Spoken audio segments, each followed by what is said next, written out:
Buenos días a todas y a todos. Vamos a continuar con esta tercera sesión de este diplomado en pruebas. El día de hoy pues ya vamos a ver algunos casos concretos y ya vamos a entrar directamente a las pruebas que se revisan en materia electoral, ¿no? Entonces vamos a continuar. Acuérdense que el juez, como ya lo habíamos señalado anteriormente, tiene la facultad siempre, en todo momento, de hacer reconocimientos o inspecciones judiciales y también de solicitar, en su caso, como ya también lo platicamos, las pruebas periciales, así como también tiene la posibilidad de requerir informes o documentos a cualquier órgano de gobierno o órgano autónomo, como puede solicitar cualquier documento, puede requerir cualquier documento el Tribunal Electoral al INE, al Instituto Nacional Electoral, a las autoridades federales, cualquier autoridad federal, a las autoridades estatales, municipales, partidos políticos, cualquier candidatura, también le puede requerir cualquier documento, agrupaciones, organizaciones políticas, incluso la autoridad pues puede requerir a cualquier particular, cualquier documento que se estime necesario, ¿no? Además de las diligencias que ya platicamos para mejor proveer. Recuerden, como ya lo hemos señalado también, el Tribunal Electoral no es un ministerio público, no es una autoridad investigadora, pero en cualquier momento puede solicitar diligencias para mejor proveer si es que lo estima necesario y si es que esa prueba es determinante para resolver el asunto. Y bueno, ya entrando directamente a la materia electoral, pues todas las legislaciones, esta es la Ley General de Instituciones esta es la Ley General del Sistema de Medios de Impugnación, la que habla de estas pruebas, pero en las 32 entidades federativas del país, pues también se replica este mismo sistema probatorio, se replican estas mismas pruebas. En 1990, con el Tribunal Federal Electoral, cuando iniciaba apenas el tema jurisdiccional en México, pues solamente se admitía la documental pública. En el catálogo de pruebas solamente se hablaba de la documental pública. Posteriormente, con las siguientes reformas electorales que hemos tenido a la ley, bueno, ya se incorporaron todo este capítulo de pruebas, ¿no? Todas estas pruebas ya no solamente son las documentales públicas, sino también tenemos las documentales privadas, también tenemos las pruebas técnicas, pero las pruebas técnicas pues pueden ser muchísimas, ¿no? Como nos dice la ley, las pruebas técnicas son aquellas que van con el avance de la tecnología. Cualquier prueba técnica puede ser cualquier prueba que se acredite que se está aportando conforme al avance de la tecnología, y tenemos una serie de pruebas. Lo que más se presentan como pruebas técnicas, pues obviamente son videos, fotografías, ¿no? Este, USBs, etcétera, pero también tenemos otras pruebas técnicas, pues mucho más complejas, como podría ser, por ejemplo, las tarjetas que se reparten muchas veces en las campañas, ¿no? Como en la elección presidencial del 2012, se repartieron tarjetas Soriana, otro tipo de tarjetas, unas tenían puntos, otras tenían, se supone que dinero, etcétera. En otras elecciones de gobernaturas también se han repartido tarjetas. Entonces, estas también entran dentro del capítulo de pruebas técnicas, pero es muy difícil pues saber esa prueba técnica realmente en qué consiste, y si esa prueba técnica, por ejemplo, como les decía, una tarjeta, luego llega el partido político y le dice al tribunal, es que aquí te ofrezco estas tarjetas, las cuales tenían dinero y se utilizó tratando de comprar el voto. Bueno, pues esas tarjetas, ¿cómo va a saber el tribunal, no? Si tenían dinero o no, entonces pues pueden ser de alguna forma pruebas técnicas, pero también alguna vez tendría que realizarse la prueba pericial, pues para saber si esas pruebas tenían puntos, no tenían puntos, si utilizaron, no se utilizaron, tenían dinero, no tenían dinero, etcétera, ¿no? También tenemos dentro de este capítulo las presuncionales legales y humanas. la instrumental de actuaciones, que es todo lo que se encuentra en el expediente, como ya también lo vamos a analizar, la confesional y testimonial. Estas pruebas se ofrecen también directamente con la demanda. No hay, insisto, audiencias para desahogar la prueba confesional, tampoco hay audiencias para desahogar la prueba testimonial. Y finalmente tenemos la prueba pericial. Bueno, en cuanto a las documentales públicas, estas ya las hemos referido anteriormente, pero las documentales públicas ya vimos, conforme a la ley, son las únicas pruebas que tienen valor probatorio pleno. ¿Cuáles pueden ser las documentales públicas? Pues tenemos infinidad de documentales públicas que se pueden presentar en una controversia. En primer lugar, como documentales públicas podemos tener todas las actas oficiales de las mesas directivas de casilla, así como de los diferentes cómputos en los que se consignan los resultados electorales. Son actas oficiales las originales, las copias autógrafas o las copias certificadas que deben constar en el expediente de cada elección. Es decir, acuérdense que cuando se organiza la elección, el día de la jornada electoral, pues llegan los funcionarios a la mesa directiva de casilla y durante toda la jornada electoral, pues expiden una serie de documentos, llenan una serie de actas, mismas que firman las funcionarias y los funcionarios de mesa directiva de casilla. Bueno, pues estas actas, para que tengan validez y que para que se puedan entender como documentales públicas con valor probatorio pleno, necesariamente tienen que tener la firma de las funcionarias y los funcionarios de mesa directiva de casilla.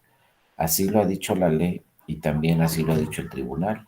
Si tienen la firma de los funcionarios, serán documentales públicas con valor probatorio pleno. Si no tienen la firma de los funcionarios, solamente quedarán ahí como pruebas indiciarias. Pero sí es importante señalar que si tienen la firma de los representantes de los partidos políticos o no tienen la firma, eso no le da la validez a todas esas actas. Lo que le da la validez a las actas de escrutinio y cómputo es la firma de las funcionarias y los funcionarios. Aquí, ¿cuál es el problema con estas actas que ya tienen mucho tiempo? Este sistema electoral en México, ¿no? De levantar actas, llenar actas, firmar actas y con eso llevaron los resultados de la casilla a la autoridad administrativa, ¿no? Pero ¿cuál ha sido el problema? Que los partidos políticos se les entrega una copia al carbón de esta acta de escrutinio y cómputo.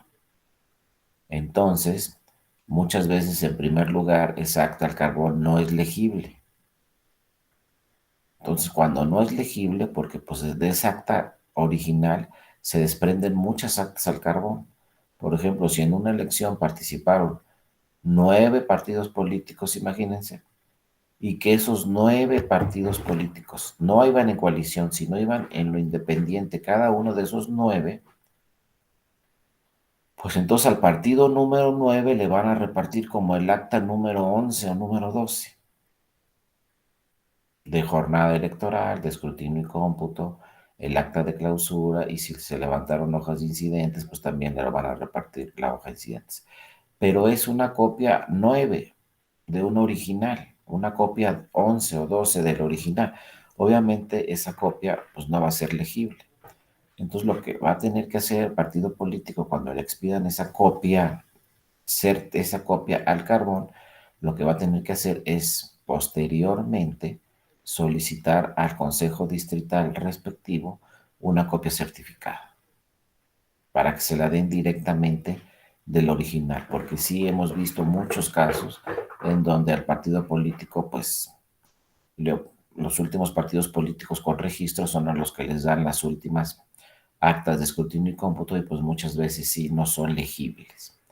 Luego también aquí hemos tenido otros problemas que se han tenido que ir desarrollando poco a poco con criterios del tribunal. Por ejemplo, pues nos dice la ley, como ya vimos anteriormente, pues son documentales públicos con valor probatorio pleno, pero pueden tener una serie de errores. Pues si tienen errores ya no tienen valor probatorio pleno.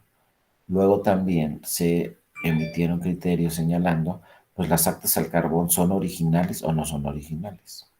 Si yo soy partido político y tengo un representante en la casilla y me dan una copia al carbón del acta de escrutinio y cómputo, ¿se entiende como original o no se entiende como original?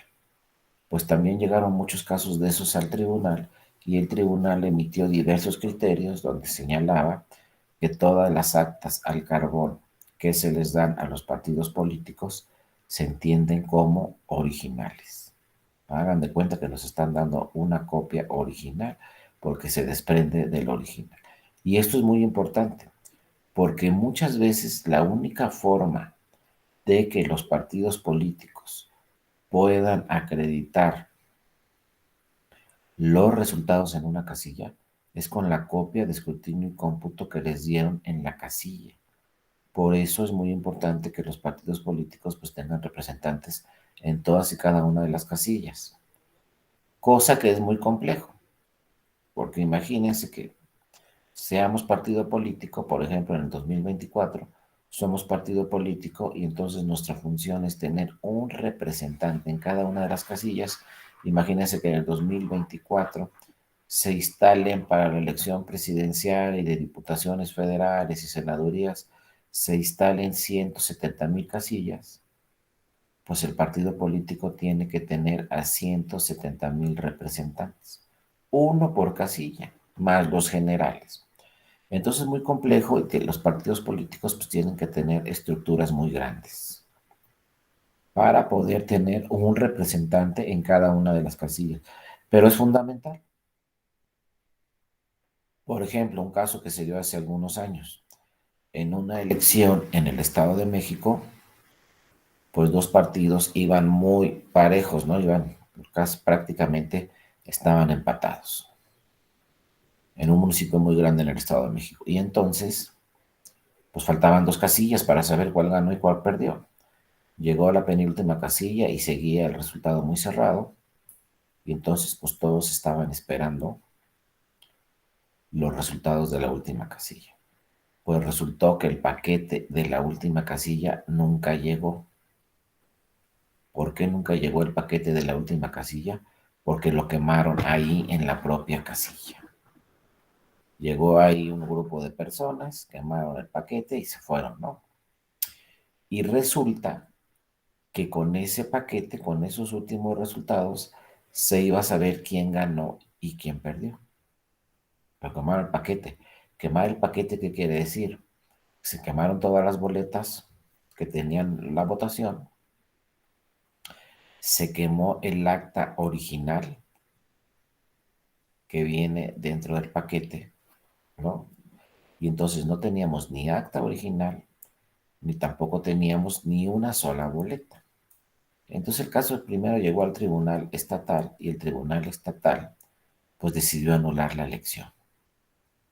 Porque dijo, pues si no tengo nada original, no tengo ni las boletas, ni tampoco tengo el acta, escrutinio y cómputo original, pues no tengo el resultado original. Y como con esa casilla iba a saber quién ganó, quién perdió, al no tener esos resultados, anuló la elección. Sin embargo, uno de los partidos políticos, bueno, realmente participaron dos coaliciones, ¿no?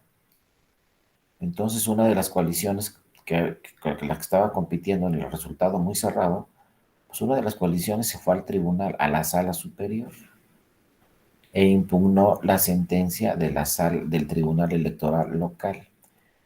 Y entonces, pues la sala superior dijo, bueno, pues vamos a ver.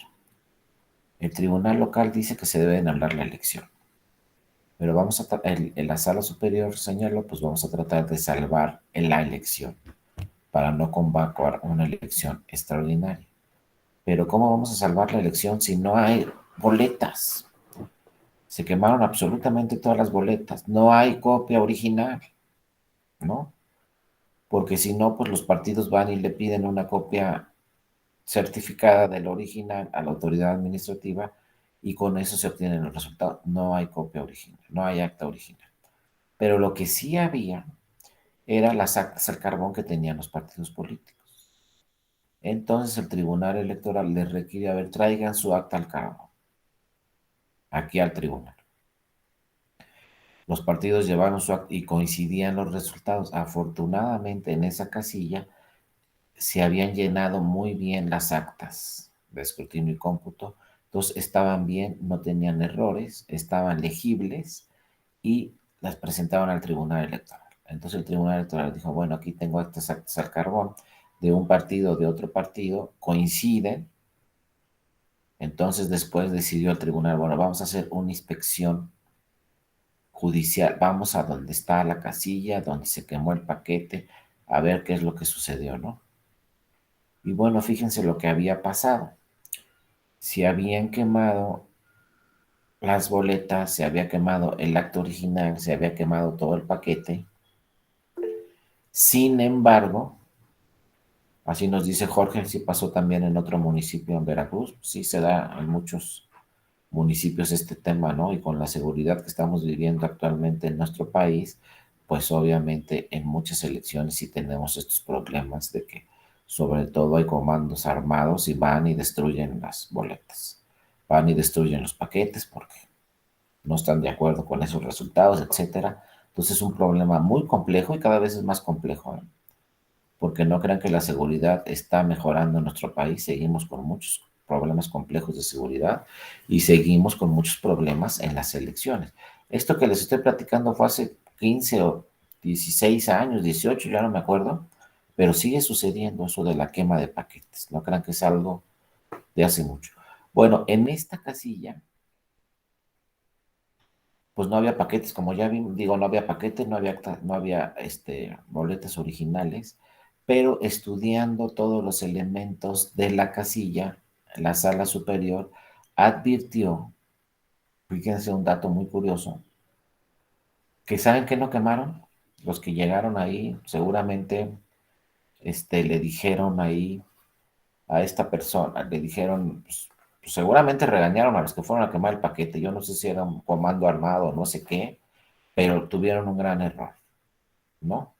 Acuérdense que no hay crimen perfecto, siempre hay errores, porque por eso nunca en su vida se les ocurra ir ahí y cometer algún crimen o lo que sea, porque siempre algo falla, como en las películas, ¿no? No, pues algo le falló y ya lo agarraron. Pues aquí en esto de la casilla, algo falló y los agarraron. ¿Saben lo que falló? Que quemaron todas las boletas, quemaron todo el paquete, quemaron el acto original, pero lo que se les olvidó quemar era el cartelón que estaba afuera con los resultados de la casilla, la cartulina esa. Pues esa cartulina que no le damos mucha importancia, también, fíjense, esa cartulina que está afuera con los datos, con los resultados de la elección, que vemos siempre en las casillas pocas horas después o al día siguiente de la elección, pues esos datos son, es un acta, también es una documental pública con valor probatorio pleno. ¿Por qué? Porque esos datos que están afuera en la cartulina están firmados también por los funcionarios y funcionarias de la mesa directiva de casilla. También tienen la firma. Entonces, afortunadamente, del estudio de los elementos que estaban en el expediente y lo que tenían en la autoridad administrativa, pues se advirtió que sí estaba todavía ese cartelón, sí se conservaba ese cartelón. Ese cartelón obviamente no lo quemaron y entonces, pues el tribunal dijo, bueno, a ver, ¿cuáles son los datos del cartelón que está ahí? Pues coinciden con las actas de escrutinio y cómputo que presentaban los partidos. Entonces, fíjense, todos esos documentos de los que estamos hablando que tenía el tribunal son documentales públicas con valor probatorio pleno. Y como no tenían errores las actas al carbón que les dieron a los partidos y no tenía errores el cartelón que estaba firmado por los funcionarios con los resultados en esa casilla, señaló la sala superior, ¿saben qué? De aquí obtenemos el resultado en la casilla, sin una sola boleta. Y entonces la sala superior dijo, quien ganó la elección fue este partido y quien perdió la elección fue este partido. Y no se anuló la elección.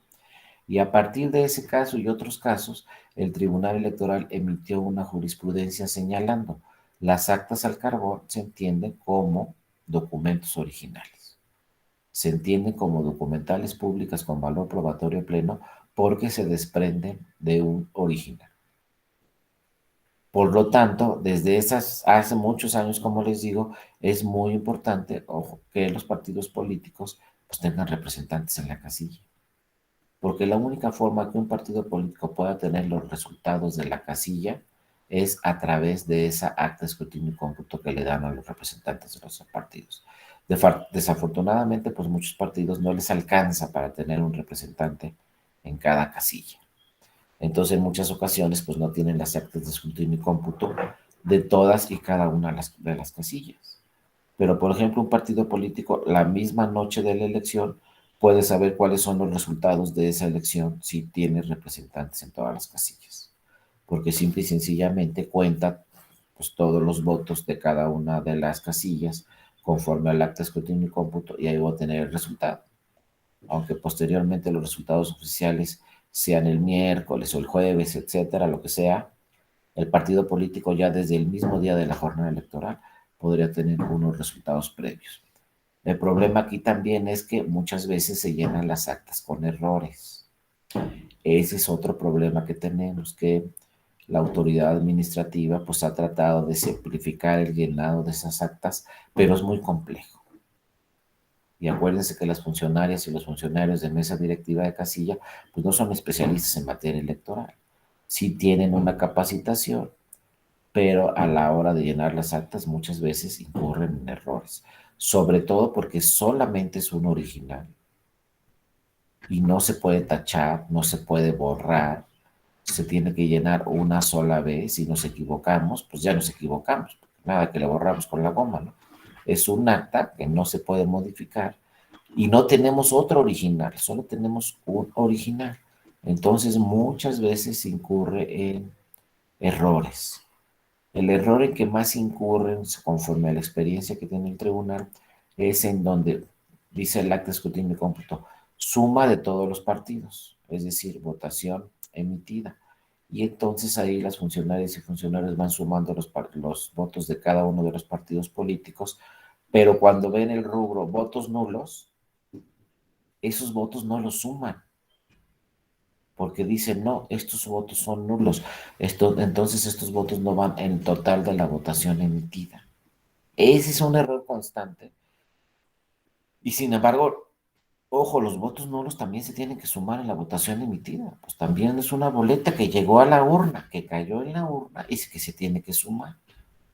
Todos los votos se tienen que sumar, los votos nulos, los votos de candidaturas no registradas y los votos a favor de todos y cada uno de los partidos. Todas las boletas que caen en la urna se tienen que sumar para que la votación emitida coincida con las personas que votaron conforme a la lista nominal y para que coincida con, ¿no?, el total de boletas recibidas, ¿no?, en la urna y boletas depositadas, digo, boletas recibidas en la casilla y también boletas depositadas en la urna. Todos estos datos deben de coincidir en el acta de escrutinio y cómputo.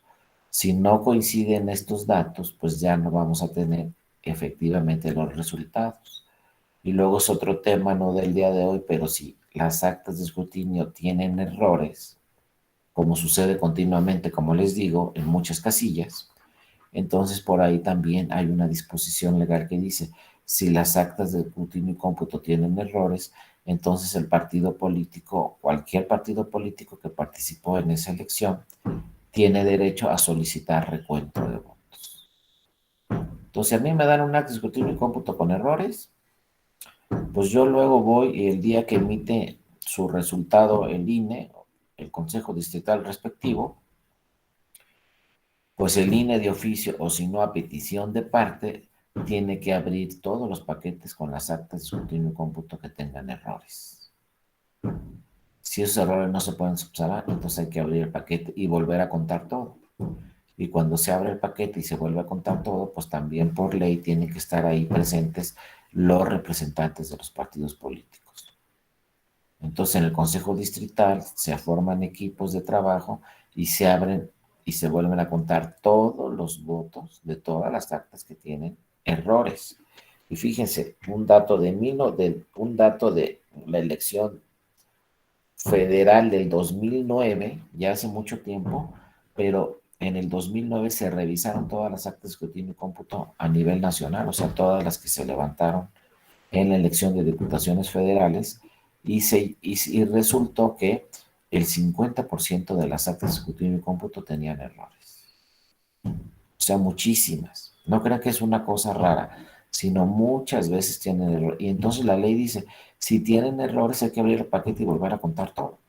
Entonces imagínense nada más en una elección de diputaciones federales en un distrito donde se instalan 500 o 600 casillas, pues muchas veces el Consejo Distrital tiene que abrir pues 200 paquetes, 250 paquetes, 300 paquetes y volver a contar todo y levantar una nueva acta de escrutinio y cómputo con los nuevos datos de ese Consejo Distrital, ¿no? Con los nuevos datos de todas esas casillas. Y luego muchas veces no se conforman ahí los partidos políticos, sino que después van y solicitan recuento de votos también ante el Tribunal Electoral, porque así están las instancias. La ley dice, si tiene errores el acta de escrutinio y cómputo, tienes derecho a solicitar partido político que te abran el paquete en el Consejo Distrital del INE y volver a contar todos los votos. Y luego, fíjense, dice la ley, si ya te abrieron el paquete en el Instituto Nacional Electoral, en el Consejo Distrital respectivo, ya no tienes derecho a solicitar la apertura del paquete ante el tribunal, porque ya te lo abrieron en el INE, ya contaron todo ahí en el INE. Y estabas tú presente cuando volvieron a contar todos los votos y llenaron una nueva acta de escrutinio y cómputo ya después con todos los nuevos resultados. Bueno, pues dice la ley, ya no puedes solicitarlo al tribunal. Pero entonces de repente llegaron muchos partidos políticos de muchos temas solicitando al tribunal, oye, vuelve a abrir el paquete. Pero ¿por qué, no? Si la ley dice, ya te lo abrieron, ya te contaron todo. No, pues resulta que los partidos políticos empezaron a impugnar ante el tribunal electoral, pues que habían hecho mal el cómputo en el consejo distrital respectivo. O sea, se habían equivocado en algún tema al abrir los paquetes en el Consejo Distrital. O simple y sencillamente en el Consejo Distrital habían dicho, pues yo estimo que este voto es válido, y entonces llegaba el partido político al tribunal y le decía al tribunal, ¿no sabes qué? Tribunal, ese voto debe ser nulo. Se equivocó el Consejo Distrital al calificarlo como válido, o al revés, el Consejo Distrital lo calificó como nulo y en realidad ese voto debe ser válido por diferentes inconsistencias en la boleta, ¿no? Todos estos temas que estamos platicando se pueden revisar posteriormente, ¿no?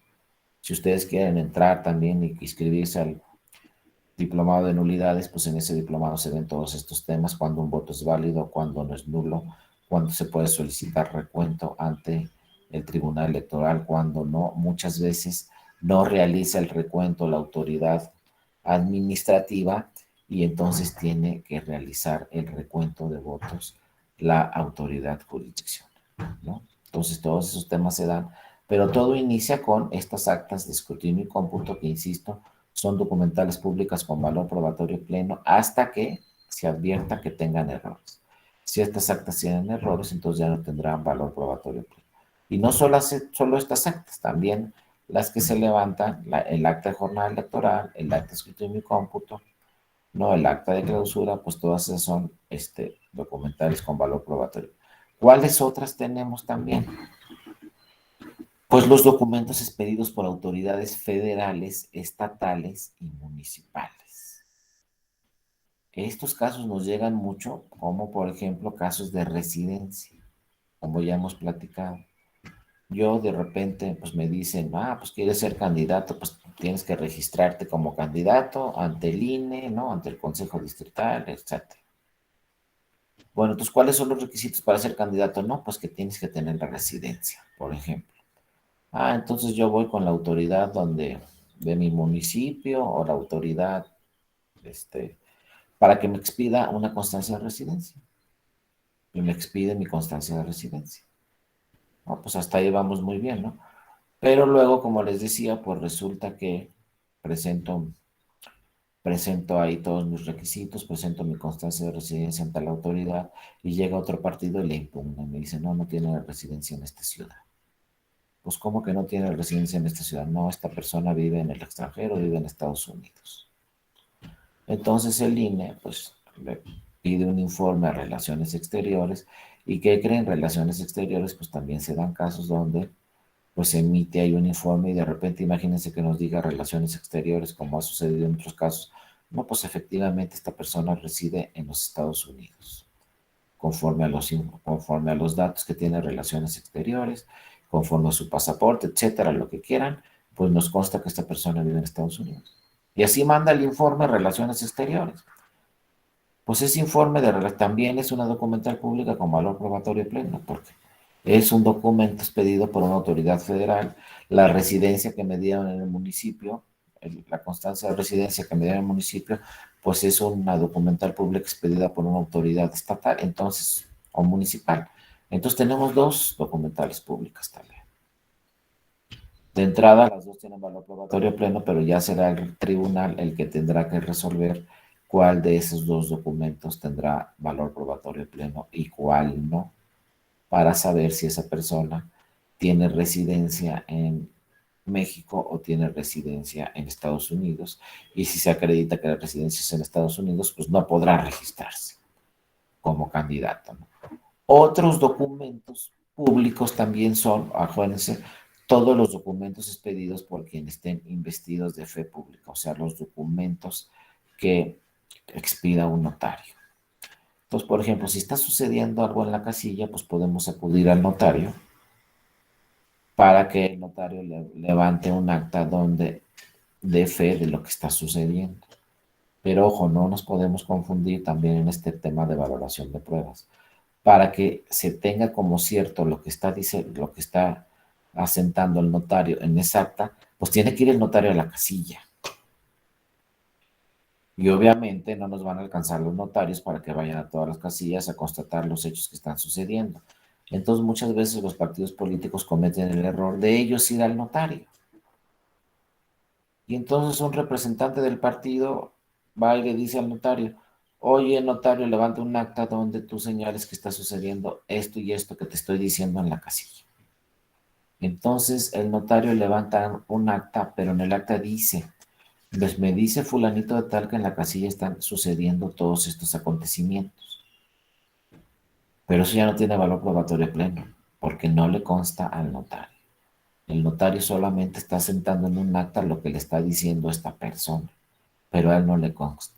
Entonces era realmente una prueba indiciaria, una especie de confesional o testimonial ante notario público. Por ejemplo, que hay una persona presionando a los electores que están en la fila. Pues llega el representante del partido y le dice al notario, oye, hay una persona presionando a los electores en la fila. Pues el notario va a levantar un acta diciendo, pues dice fulanito de tal que hay una persona presionando a los electores, pero a mí no me consta. Entonces, no es una documental pública con valor probatorio pleno porque al notario no le consta. Muy diferente si el notario va a la casilla. Entonces sí. Y el notario levanta un acta que dice, a mí me consta que está sucediendo todo esto en la casilla. Entonces sí será una prueba documental pública con valor probatorio pleno. Pero insisto, no es lo mismo. Claro, si yo voy al notario y le digo, está pasando todo esto, pues quedará como una prueba indiciaria y se entenderá entonces como una confesional o testimonial ante notario público, pero no le consta al notario, ¿no? Luego, los criterios de valoración, como ya lo hemos estudiado, las documentales públicas tienen valor probatorio pleno y no el valor probatorio de las certificaciones municipales de domicilio, residencia o vecindad, como ya vimos también, depende de los elementos en que se apoye y depende si no hay otros elementos diciendo que no tiene la residencia, que sí tiene la residencia, etc.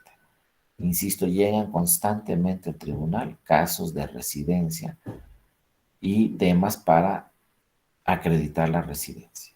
Y entonces ahí sí, siempre es un tema muy importante de valoración de pruebas. Oye, pues me está diciendo que con todos estos elementos, estas pruebas que me está presentando, sí tiene la residencia, pues hay que revisar todos y cada uno de los elementos, ¿no? Y luego también hay otra jurisprudencia que nos dice el acta, escrutinio y cómputo tiene valor probatorio pleno, como ya vimos, salvo que contenga datos discordantes o faltantes. Aquí también dice la Sala Superior en esta jurisprudencia, a pesar de que es una documental pública con valor probatorio pleno, si ese acta de escrutinio y cómputo tiene datos discordantes o faltantes, no tendrá el valor probatorio pleno que señala la ley, ¿no? Esa también es una jurisprudencia. Ya fíjense, estas jurisprudencias, estas tres que les estoy señalando, son desde el 2002, ¿no? Ya es prueba superada, como dicen por ahí, ¿no? Es jurisprudencia obligatoria del 2002, donde en el 2002 dice la Sala Superior, no por ser documentales públicas, tendrán en todos los casos valor probatorio pleno. El valor probatorio pleno, el valor probatorio que tengan las pruebas será a la libre convicción del juez. Aquí en estas tres jurisprudencias, dice la Sala Superior, pues el juez es el que va a decidir qué valor tiene cada una de las pruebas, incluyendo las documentales públicas. Como vemos, este es el acta de jornada electoral. Esta acta de jornada electoral, pues conforme a la ley, tiene valor probatorio pleno. Conforme a la ley, lo que se asiente ahí se tiene como cierto, pero si no tiene errores. De esta acta de jornada electoral se pueden desprender datos muy importantes. Por ejemplo, a qué hora se instaló la casilla. Y otro tema muy importante, a qué hora se inició la votación. Porque también la experiencia en el tribunal nos señala que son dos temas muy diferentes. ¿A qué hora se instaló y a qué hora se inició la recepción de la votación? Ahora, por ejemplo, también incurrimos en este error, pues prácticamente todos, ¿no? Si yo les pregunto, ¿a qué hora debe de iniciar la votación? Todos me van a decir que a las 8 de la mañana. Sin embargo, este dato no es exacto en la ley, porque luego llegan demandas al tribunal donde nos dicen, oye, tribunal, anula la votación en esta casilla porque no inició la votación a las 8. Inició 8:15, inició 8:20, inició 8:30, en algunas casillas inició hasta las 9 de la mañana y la ley dice que a las 8, pero no, ojo, no se nos pase ese tema porque es importante. La ley no dice que la votación debe de iniciar a las 8 de la mañana. Ni la ley general, que aplica para todas las elecciones, ni las leyes en las entidades federativas. No dicen así, parece, pero no. Lo que dice la legislación es que una vez instalada la casilla, iniciará la recepción de la votación. Así dice la ley. Pero eso no quiere decir que es a las 8. La ley solamente así lo deja. Bueno, instalas la casilla y una vez que queda debidamente instalada la casilla, inicia la votación, pero no dice que a las 8. Lo que sí dice la ley es, no puede iniciar la votación antes de las 8 de la mañana. Eso sí queda muy claro.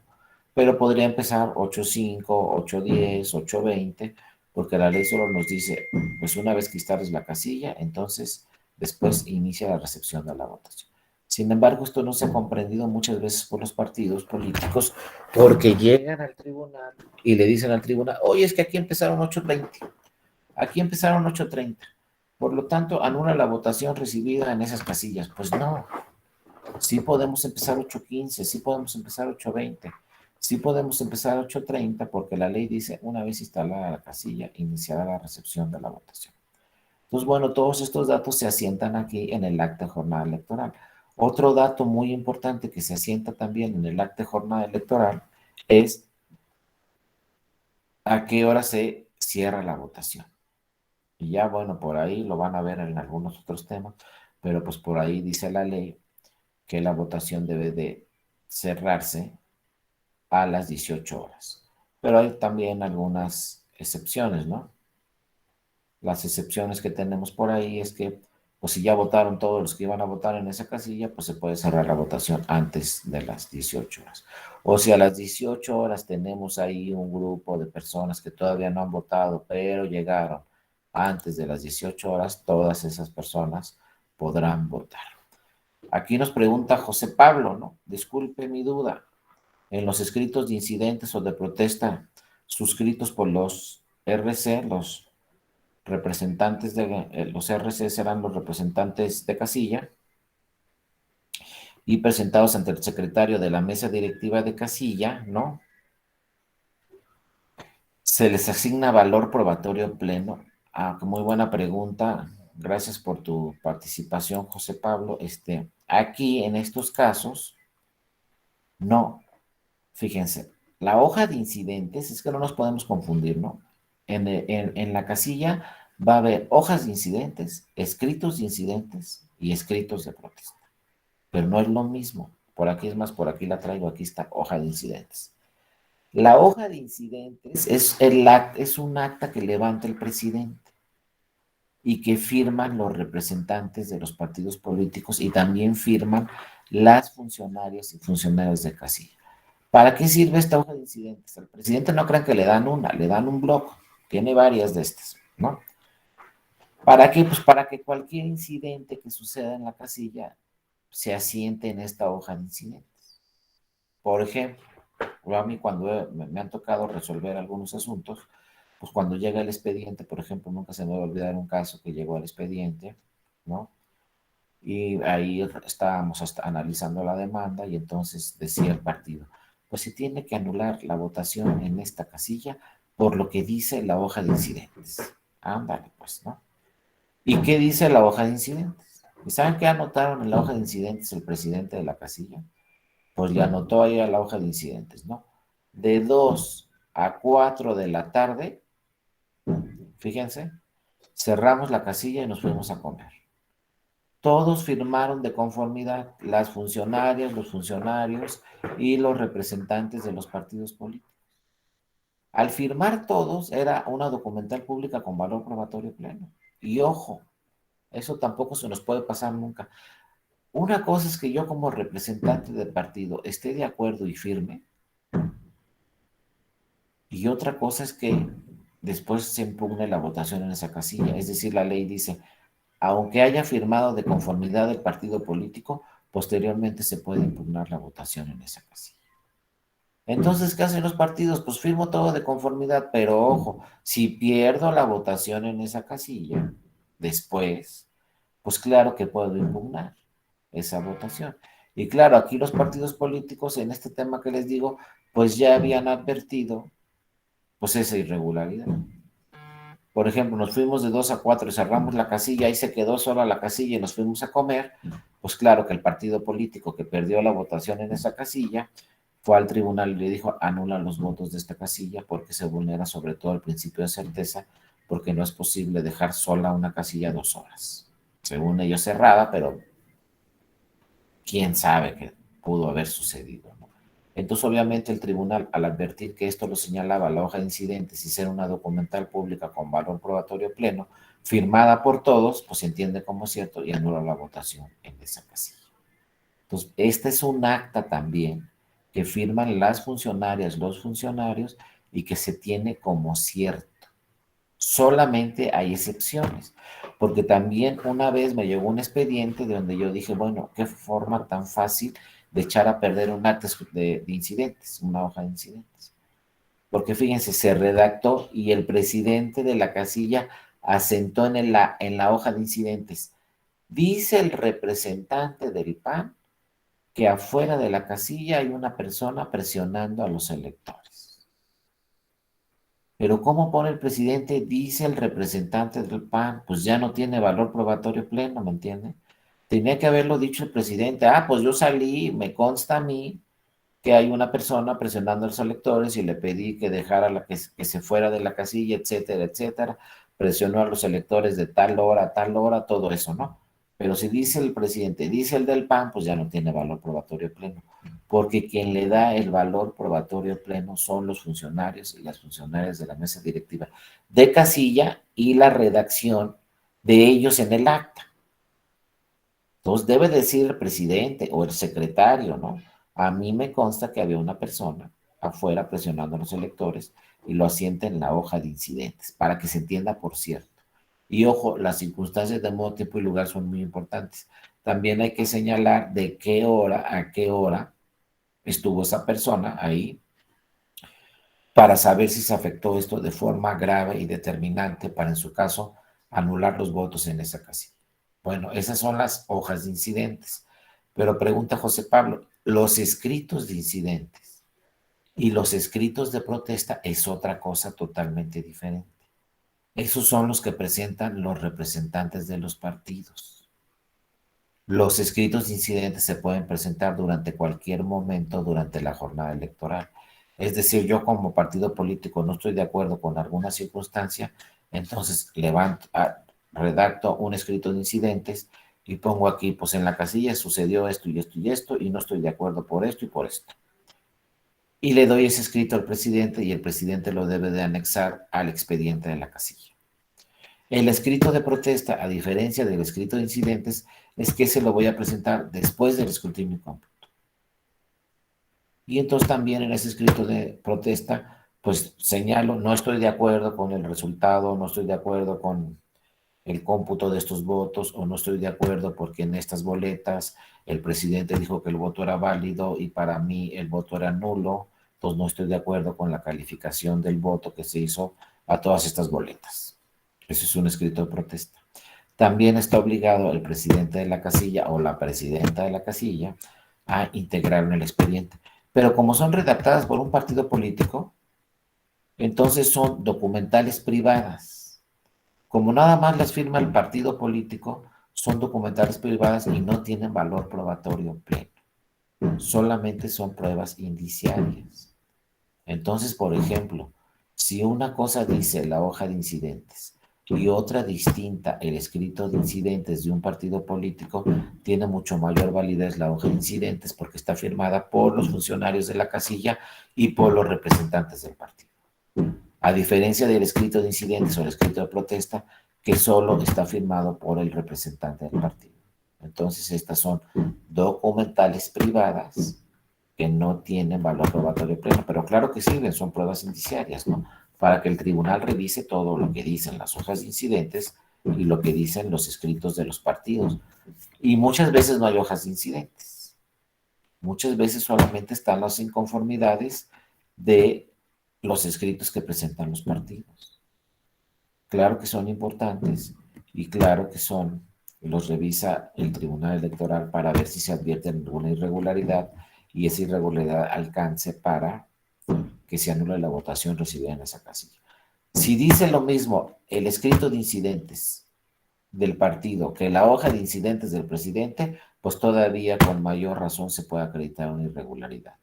Porque nosotros revisamos el expediente y decimos en el tribunal, pues lo está diciendo el funcionario, el presidente de la casilla, y también lo está diciendo el partido en su escrito de incidentes, pues se tiene realmente como cierta esa irregularidad, y esa irregularidad nos puede alcanzar para que se anule toda la votación en la casilla.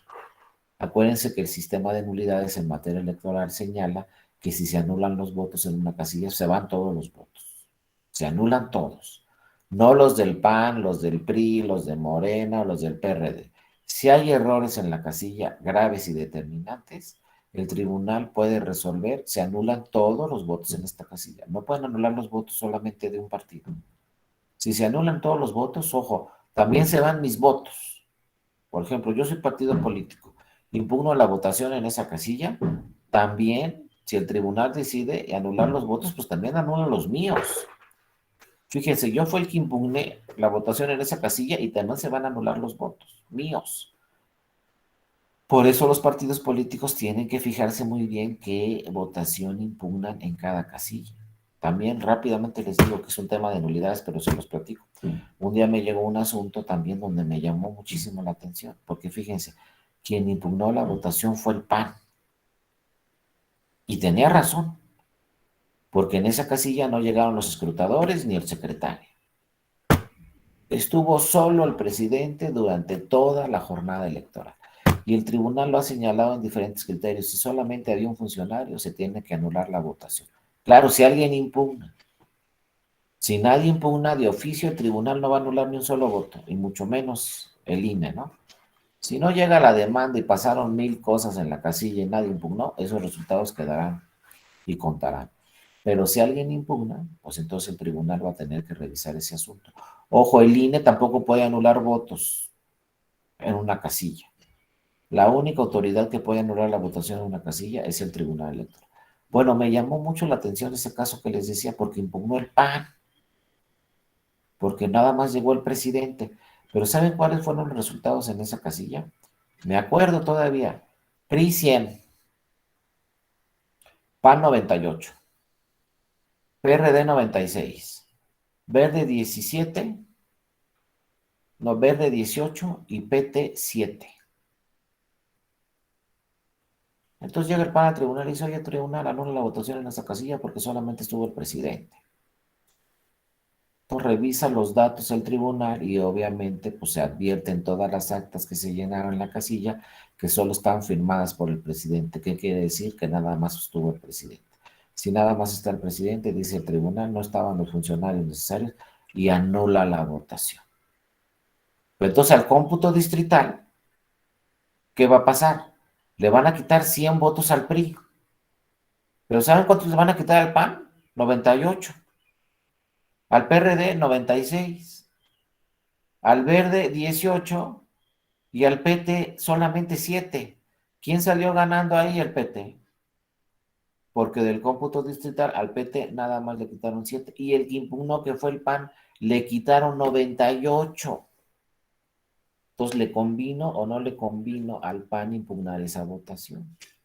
Hay que tener mucho cuidado. No hay que impugnar por impugnar. Hay que ver, por ejemplo, para que le convenga a un partido político impugnar la votación, pues tiene que ser, haz de cuenta, el que ganó tiene 500 y el segundo lugar o el que está impugnando tiene 100. Porque entonces si se anula la votación, le bajas 500 al primer lugar y a ti nomás te quitan 100. Pero si está muy parejo el resultado, pues como en este caso que les digo, al PRI le quitaron 100, pero al que impugnó 98, entonces ¿cuánto ganó? Pues 2 votos nomás, si acaso.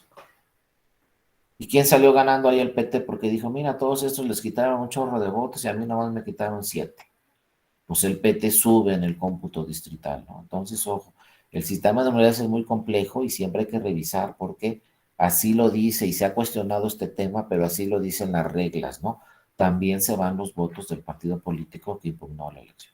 Pero bueno, ojo, las hojas de incidentes son documentales públicas con valor probatorio pleno y los escritos de incidentes y escritos de protesta que presentan los partidos se entienden como documentales públicas y no tienen valor probatorio pleno. Solamente son pruebas indiciarias, pero muchas veces son muy importantes porque de ahí se puede advertir pues qué es lo que sucedió en la casilla y más si varios partidos políticos presentan escritos de incidentes, pues de alguna forma el tribunal puede llegar a la convicción de que eso sucedió porque todos los partidos lo están diciendo en sus escritos de incidentes, aunque ningún escrito tenga valor probatorio pleno. Son varias pruebas indiciarias en un mismo sentido y se puede arribar a una conclusión. Ojo, no porque sea indiciaria ya no le vamos a dar valor probatorio en el tribunal. Si tenemos varias pruebas indiciarias, se puede arribar a una conclusión de que sucedió determinada circunstancia. Con puras pruebas indiciarias, sin tener ninguna, con valor probatorio pleno. Aquí están las documentales privadas. Entonces, son documentales privadas cualquier otro documento ineficaz para producir plena fuerza o plena convicción sino que simplemente tienen determinada prueba o fuerza probatoria, ¿no? Se tiene que concatenar con algunas otras pruebas. Por sí solas va a ser muy difícil que con una sola prueba indiciaria se arribe a una conclusión. Pero si tenemos varias, pues sí. ¿Cuáles son las pruebas? ¿Cuáles pueden ser documentales públicas? El escrito de protesta, este que nos preguntaba José Pablo, el escrito de incidentes también que se llena en la casilla, o por ejemplo, en casos de residencia, o me voy a registrar para ser candidato dentro de un partido político, pues la carta de renuncia que presentan, los recibos de teléfono, luz, gas, etcétera, para acreditar una determinada residencia, los depósitos bancarios, todas estas son documentales privadas y como dice aquí la ley, las documentales privadas se valorarán conforme al sistema libre, ¿no? El juez va a decir qué valor probatorio tiene cada una. Sobre todo los temas de residencia son muy importantes. Ahorita me acordé de un caso en Oaxaca de residencia muy interesante, por ejemplo, para gobernador. Ahorita actualmente tenemos a Alejandro Murat de gobernador en Oaxaca, que por cierto en ese 2022 ya vamos a tener nuevamente elecciones en Oaxaca para gobernador o gobernadora, ¿no? No sabemos quién va a ganar, si una mujer o un hombre, entonces puede ser gobernador o gobernadora. Pues en el anterior, hace 6 años, cuando se registró Alejandro Murat para ser candidato a gobernador, impugnaron su residencia. ¿Por qué impugnaron su residencia? Porque saben que Alejandro Murat nació en la Ciudad de México y cuando fue a registrarse vivía en el Estado de México. Entonces yo les pregunto, ¿tiene residencia? Si nació, su acta de nacimiento dice nació en la Ciudad de México. Y en ese momento su credencial de elector estaba, no me acuerdo si la credencial de elector, pero vivía, trabajaba en el Estado de México. Entonces, ¿cómo es posible que llegues a Oaxaca y te registres? Si estás viviendo en el Estado, en el Estado de México y naciste en la Ciudad de México, tienes residencia en Oaxaca, entonces obviamente la autoridad lo admitió de buena fe que sí la tenía, lo registró, pero llegó un partido y impugnó y dijo, no, no tiene residencia, porque ni nació en Oaxaca, ni vive en Oaxaca. Entonces imagínense que ustedes sean las abogadas o los abogados de esta persona y les diga, pues defiéndanme para que me registre. Entonces, pues estos abogados obviamente se fueron al Tribunal Electoral de Oaxaca y luego se fueron a la Sala Superior porque se trataba de un asunto de gobernador. Y vean lo que le dijeron los abogados a la Sala Superior. ¿Cómo acreditar la residencia de una persona que no nació en el Estado y no vive en el Estado? Y entonces lo primero que hizo en el análisis la Sala Superior es, fíjense, algo que luego se nos pasa. ¿Para qué nos piden la residencia? Por ejemplo, ustedes o yo, si queremos ser juezas o jueces de distrito, no nos van a pedir residencia. Si queremos ser magistrados de circuito del Poder Judicial de la Federación, tampoco nos van a pedir residencia. Ah, pero si quiero ser presidente municipal, sí. Pues, ¿cuál es la diferencia, no? Si quiero ser secretario de Estado, no me van a pedir residencia. Si quiero ser director de aguas y lo que usted tampoco. Pero entonces, ¿por qué si soy presidente municipal sí me piden residencia? ¿Por qué para un cargo de elección popular sí me piden residencia y para ningún otro cargo no me la piden? Pues porque tiene una lógica muy importante. ¿Para qué pedimos residencia a los que van a ser candidatas o candidatos? Para dos cosas muy importantes. Una, para que esa persona conozca los problemas de ese lugar. Si yo quiero ser presidente municipal de Colima, pues tengo que conocer los problemas que suceden en Colima, qué pasa con el agua, a qué horas pasa el camión de la basura, ¿no? ¿Qué pasa con los jardines, con el alumbrado, con la seguridad? Pues tengo que saber qué está sucediendo. Entonces, ese es el primer elemento de la residencia. Pero el segundo es el más importante. ¿Para qué me piden residencia también? Pues para que la gente que va a votar en ese municipio me conozca, sepa quién es esa persona, ¿no? Y esté informado sobre esa persona y pueda votar por esa persona. Si yo quiero ser presidente municipal de Colima, pero vivo en el Estado de México, van a decir, no, pues es que aquí ni te conocemos. ¿Cómo llegas a Colima y de repente te registras para ser candidato en Colima? Nadie te conoce. Entonces, para eso es la residencia. Entonces, imagínense el caso de Alejandro Murat, ¿no? Vivía en el Estado de México y nació en la Ciudad de México.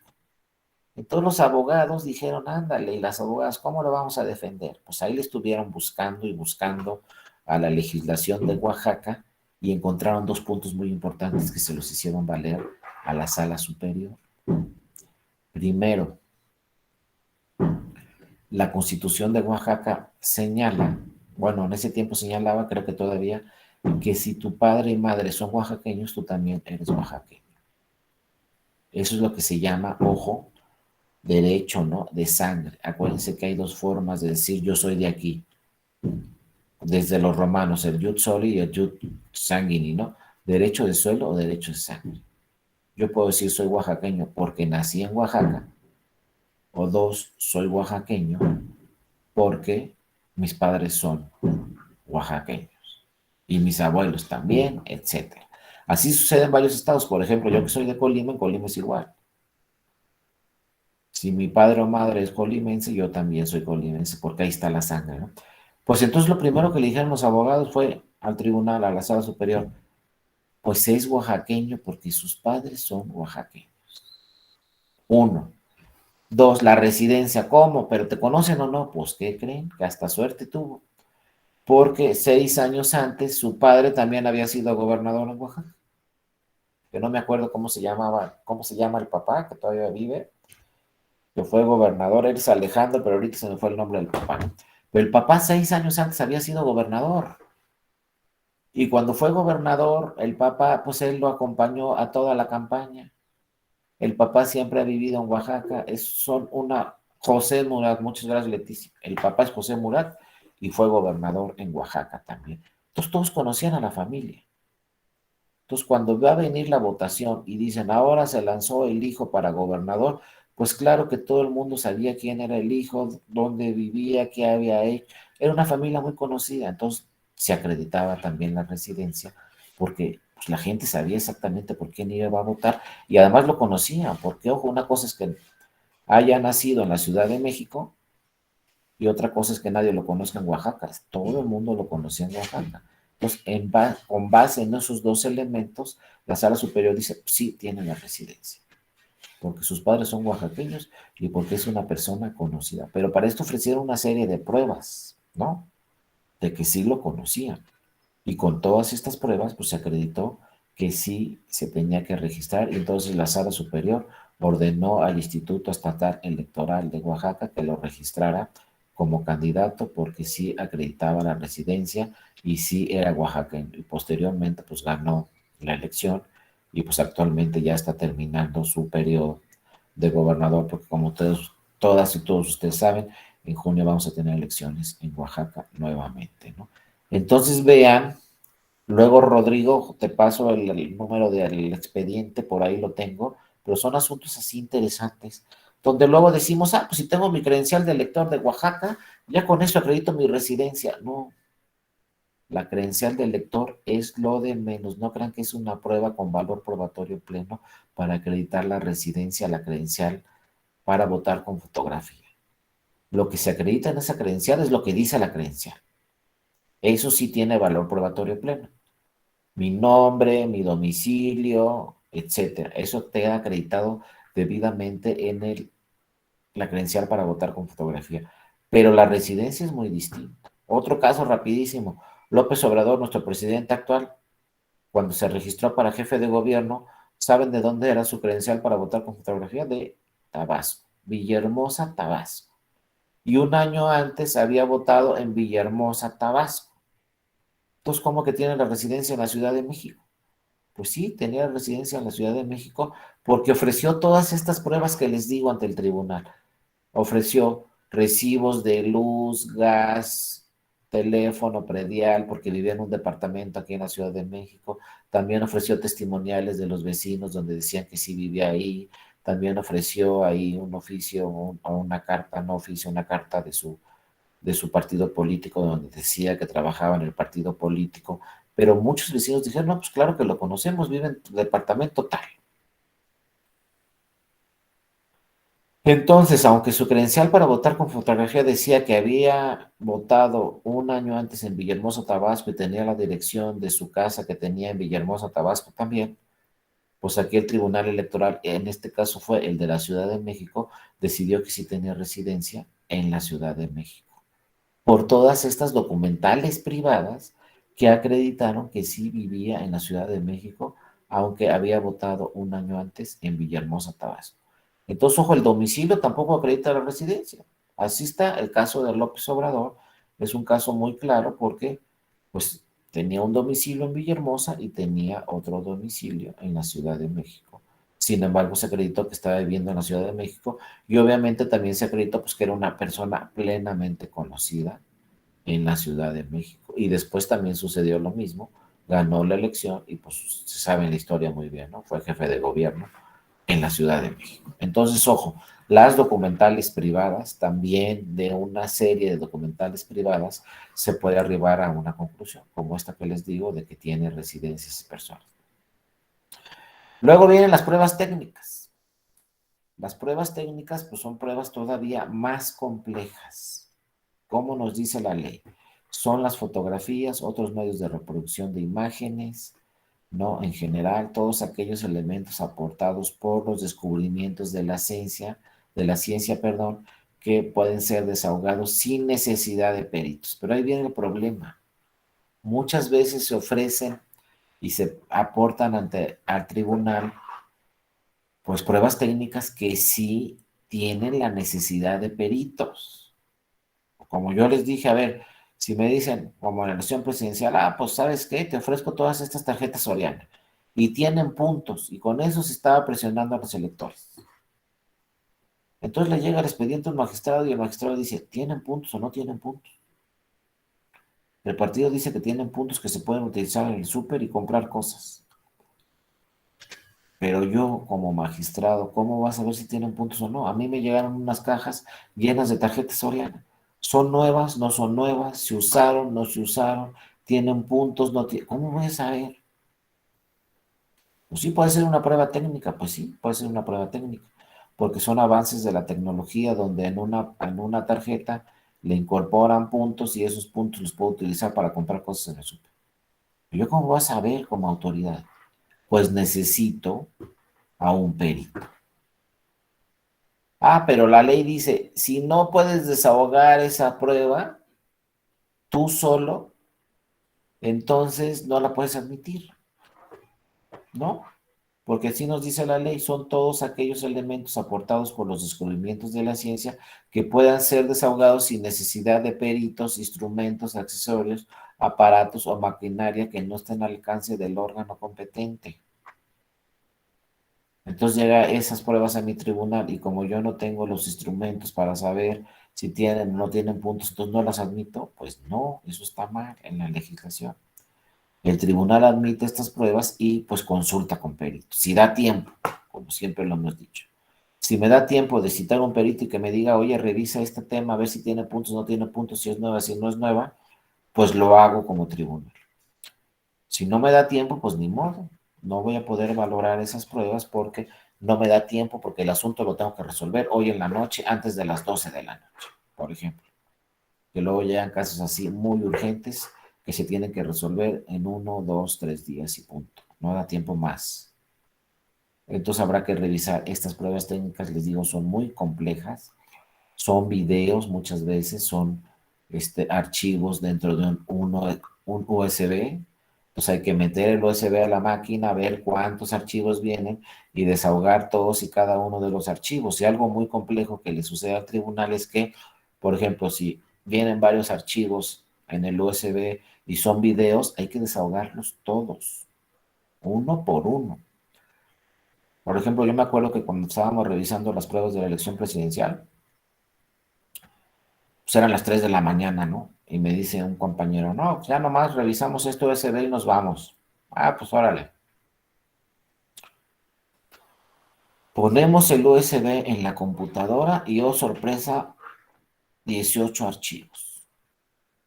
18 archivos con 18 videos, y entonces tenemos que ver los 18 videos, se tiene que levantar un acta donde se asiente lo que se advierte de cada uno de los 18 videos, narrando las circunstancias de modo, tiempo y lugar que se advierte en ese video. Pues ya no nos fuimos, ¿no? Ya no nos fuimos. Nos tuvimos que quedar ahí porque ese es un tema muy importante. Todos los tribunales tienen que desahogar todas y cada una de las pruebas. Y nada de que empiece el video y ya, tengo que verlo todo completo, si dura 3 minutos, 5 minutos, y todo, y narrar las circunstancias de modo, tiempo y lugar que se advierten en ese video, levantar un acta y narrar todas esas circunstancias de modo, tiempo y lugar, que luego ese anexo llegará en la sentencia, ¿no? Pero tiene que advertir el partido que desahogaron todas esas pruebas, porque también es un requisito en materia de pruebas que se desahoguen todas y cada una de las pruebas que se presentaron, ¿no? Solamente puede haber una excepción, que llegue un partido político y le diga a la sala superior, oye, quiero que se anule la elección, y nos presenta 200 pruebas, ¿no? Y el tribunal electoral, por ejemplo, la sala superior puede decir, pues con estas 10 pruebas se anula la elección. Y como se cumple con la pretensión del que presentó la demanda, ya no voy a desahogar las otras 190, porque ya se anuló la elección. ¿Qué es lo que quería quien presentó la demanda? Pues para qué desahogo las otras 190, ¿no? Pero si no se cumple con una o con dos pruebas la pretensión de que presentó la demanda, pues hay que desahogar todas y cada una de las pruebas que se presenten. Una por una se van a desahogar absolutamente todas las pruebas para luego llegar a alguna conclusión. Pues pueden presentar muchas pruebas, les digo, en la elección presidencial del 2012 se presentaron 5,000 pruebas que había que desahogar, las documentales públicas, privadas, técnicas, estos USB que les decía, y muchas veces pues no tienen nada que ver con la elección, pero hay que desahogarlas. También me acuerdo que una vez desahogamos un USB, una prueba donde venían acontecimientos que sucedieron en la elección de gobernador de Veracruz y se estaba impugnando la elección presidencial, pues ¿qué tiene que ver ese video con la elección presidencial? Nada, pero se presentó y había que desahogarlo. Y de repente vimos ahí acontecimientos que habían sucedido en la elección anterior para la gobernatura de Veracruz. ¿Por qué presentaron ese video? No sabemos, pero había que desahogarlo y decir que no se acreditaban las circunstancias de modo, tiempo y lugar con motivo de la elección presidencial. Sin embargo, se tuvo que desahogar, ¿no? Obviamente también el tema de las pruebas nos dice, el oferente deberá señalar concretamente lo que pretende acreditar, identificando a las personas, los lugares y las circunstancias de modo y tiempo que reproduce la prueba. Eso es muy importante y luego se les pasa a los partidos. De repente vemos un video donde se está quemando un paquete y nos dice el partido, ah, se está quemando el paquete de la casilla, no sé qué, no sé cuánto, anula la elección en esa casilla. Y nomás porque me lo estás diciendo en la demanda, pues no. En el video que me ofreces se advierte que se están quemando unos paquetes, que se están quemando unas boletas, pero no se advierte de qué casillas son. Y lo más importante, no se advierte si esas boletas son de esta elección, son de la del 2018, son de la de 2015, nomás está el paquete ahí donde se están quemando unas boletas. Pues no hay circunstancias de modo, tiempo y lugar. A mí me tienes que acreditar que es de esta elección, que es en esta casilla, que sí se instaló esta casilla en esta elección, que ese paquete sí corresponde al de la casilla, etcétera. Es muy difícil para los partidos, insisto, acreditar las circunstancias de modo, tiempo y lugar, pues sí tienen que acreditar. Si no, el tribunal va a decir, yo no advierto que ese paquete sea de esta elección. Y punto. ¿No? El que tiene que acreditarlo, obviamente, es el que presenta la denuncia, ¿no? Y entonces aquí la valoración se realizará, como ya lo hemos visto en diferentes casos, al sistema libre, y por su naturaleza se requiere de la descripción precisa de los hechos y circunstancias que se pretenden demostrar con la prueba técnica. O sea, en todos los casos se tienen que describir en forma precisa las circunstancias de modo, tiempo y lugar para que el tribunal diga, ah, sí, con este video advierto que sí sucedió este tema en esta casilla o en esta elección. Entonces, como vemos, pues es muy complejo y no es tan sencillo, ¿no? Aquí esta jurisprudencia del 2014 nos dice claramente, ¿no? Pruebas técnicas son insuficientes por sí solas para acreditar de manera fehaciente los hechos que contienen. Entonces, si tenemos videos, pues estos tienen que concatenarse con otro tipo de pruebas para que se pueda advertir que eso que sale en el video es cierto. El puro video va a ser muy difícil que acredite un hecho, ¿no? Como dice aquí la jurisprudencia, interpretando los artículos tales de la Constitución y los artículos de la Ley de Medios de Impugnación en materia electoral, se desprende que toda persona tiene derecho a un debido proceso, para lo cual se han establecido formalidades esenciales y en los medios de impugnación previstos en la materia electoral pueden ser ofrecidas, entre otras pruebas, las técnicas, ¿no? Pero en este sentido, dada la naturaleza de las pruebas técnicas, tienen el carácter imperfecto ante la relativa facilidad con que se pueden confeccionar o modificar. Es decir, el video puede ser editado, por ejemplo, así como la dificultad para demostrar de modo absoluto e indudable las falsificaciones o alteraciones que pudieran haber sufrido, por lo que son insuficientes por sí solas para acreditar de manera fehaciente los hechos que contienen.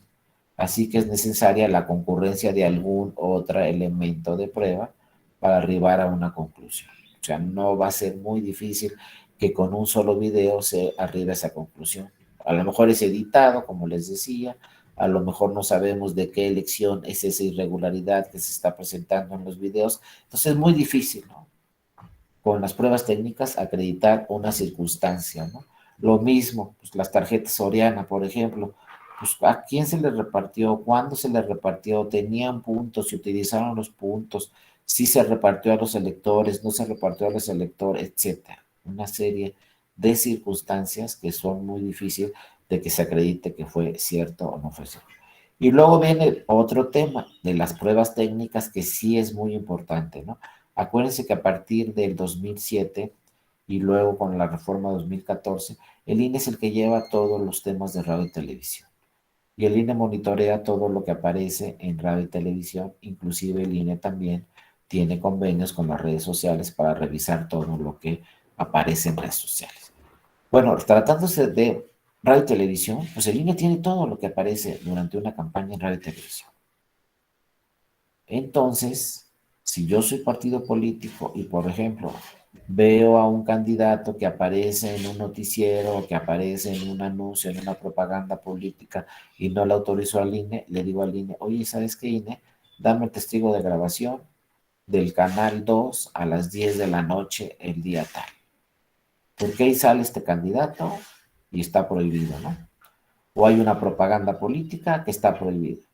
Entonces yo le digo al INE, dame el testigo de grabación de ese programa a esa hora, ese día. Y entonces el INE me va a mandar ese testigo de grabación. Es decir, me va a mandar el video de ese programa. Pues ahí sí dice el tribunal, los testigos de grabación que tiene el INE y le manda a un partido o me manda a mí como tribunal, se entienden con valor probatorio pleno. Eso sí, no es cualquier video. Sí es una prueba técnica, pero como está monitoreada por el INE, se entiende como cierta, ¿no? Entonces dice aquí la jurisprudencia, los testigos de grabación producidos por el Instituto Federal Electoral, ahora el INE, constituyen pruebas técnicas que por regla tienen valor probatorio pleno, porque son obtenidos por el propio instituto al realizar el monitoreo para verificar el cumplimiento de las pautas de transmisión de promocionales en radio y televisión. Entonces vean aquí, la ley nunca nos va a decir, esta prueba técnica tiene valor probatorio pleno. Conforme a la ley, solo las documentales públicas, pero conforme a la jurisprudencia y los criterios del tribunal, también esta prueba técnica tiene valor probatorio pleno, que es todo lo que monitorea el INE en radio y televisión. Y actualmente, pues para este 2021 y para este 2022, pues el INE sigue con esas atribuciones y va a monitorear, por ejemplo, en estas campañas del 2022 para gobernaturas, pues va a monitorear absolutamente todo lo que aparezca en radio y televisión y también seguramente ya tiene los convenios con las redes sociales también para monitorear todo lo que aparece en redes sociales y un momento dado bajar determinada propaganda que esté prohibida y aparezca en redes sociales. A pesar de que la ley no tiene regulado ningún tema de redes sociales. El INE vía lineamientos pues está regulando también toda la propaganda que aparece en redes sociales, pero obviamente tiene que firmar convenios con YouTube, con Facebook, etcétera, con todas las redes sociales para que se apoye, para que las redes sociales apoyen a la autoridad electoral y en un momento dado se dé de baja alguna propaganda que se advierta prohibida. Pero ojo, los testigos de grabación son pruebas técnicas con valor probatorio pleno, porque lo dice el tribunal, no la ley. Entonces vean cómo poco a poco el Tribunal Electoral ha matizado este tema de la valoración de las pruebas. Por eso les digo, no debemos confiarnos exactamente a lo que dice la ley. Hay que ver cómo ha interpretado la ley el Tribunal Electoral, como en este caso de los testigos de grabación tienen valor probatorio pleno. Luego viene la presuncional, la prueba presuncional. Pues eso es lo que se deduce, ¿no? O se induce de lo que se tiene en el expediente. Son la prueba presuncional, tenemos la legal, son las que establece expresamente la ley, que nacen inmediatamente de esta. O sea, todo lo que nos dice la ley, pues, por ejemplo, que tiene este valor probatorio pleno, que esta no, pues ahí se deduce, ¿no? Conforme. Y la humana son las que se deducen por el juez de los hechos comprobados. La presuncional es, pues, yo como juez presumo que esto que se está diciendo o que se está presentando con nuestra prueba es cierto, ¿no? Así lo advierto yo como juez o jueza y entonces, bueno, se realizará la valoración como el sistema libre, obviamente, ¿no? Y con argumentos lógicos, indicios y presunciones, ¿no? Y luego viene el instrumental de actuaciones. ¿Cuál es el instrumental de actuaciones? Pues son todas las pruebas que se encuentran dentro del expediente, ¿no? Todo lo que se ha realizado y llegó al expediente. Ojo, insisto, el tribunal solamente va a resolver con las pruebas que estén en el expediente. Ninguna más. Solo las pruebas que llegaron al expediente, con eso va a redactar su proyecto de sentencia. Aunque le digan, cayó una bomba en esta casilla y había 300 testigos que vieron la bomba que estalló en esa casilla, si no llega una prueba al expediente donde se acredite que había una bomba en esa casilla, pues no se va a resolver ese asunto. Y el tribunal va a decir, a mí no me consta que estalló una bomba en una casilla. Tendrán que llegar testimoniales, confesional, lo que quieran, videos, lo que sea. Pues si no llega nada, a lo mejor sí estalló la bomba en la casilla, ¿no? Puede ser que sí sea cierto. Pero si no llega al expediente alguna prueba, pues no, el tribunal va a decir, a mí no me consta y punto, y no puedo resolver como si hubiera caído la bomba ahí en esa casilla porque yo no tengo ninguna prueba. Y puede haber sucedido. Es lo que les decía ayer, la diferencia entre fuentes de prueba y medios de prueba. Pues las fuentes de prueba están allá afuera y puede ser que sí sucedieron muchísimas cosas muy graves en la casilla, o en las casillas, o en la elección, o lo que ustedes quieran. Pero si no llegó a medio de prueba esas pruebas, si se quedaron en fuentes de prueba y no llegaron al expediente, pues solamente se va a resolver con lo que llegó al expediente, ¿no? Eso es la instrumental de actuaciones, ¿no? Es el conjunto de documentos públicos y privados que integran el expediente. Y además de documentos, pues también podemos hablar de las pruebas técnicas que no son documentos. Todo lo que está en el expediente se entenderá como la instrumental de actuaciones y con eso se tendrá muchas veces que resolver. La confesional y testimonial, pues ya las conocemos, ¿no? Se admiten directamente con la demanda. No va a haber audiencia de confesional, no va a haber audiencia para desahogar la confesional, no va a haber audiencia para desahogar la testimonial. Todas estas pruebas se tienen que presentar directamente con la demanda, ¿no? La confesional es el reconocimiento extraoficial de hechos propios ante fedatario público, sin el desahogo de preguntas, o sea, no hay audiencia para desahogo de preguntas y calificaciones legales como en todas las demás materias. La testimonial son las declaraciones de terceros a quienes les constan hechos sobre los que se declare ante fedatario público. Entonces yo voy al notario y le digo al notario y pasó todo esto en la casilla. Bueno, el notario va a decir, pues dice fulanito de tal que pasó todo esto en la casilla.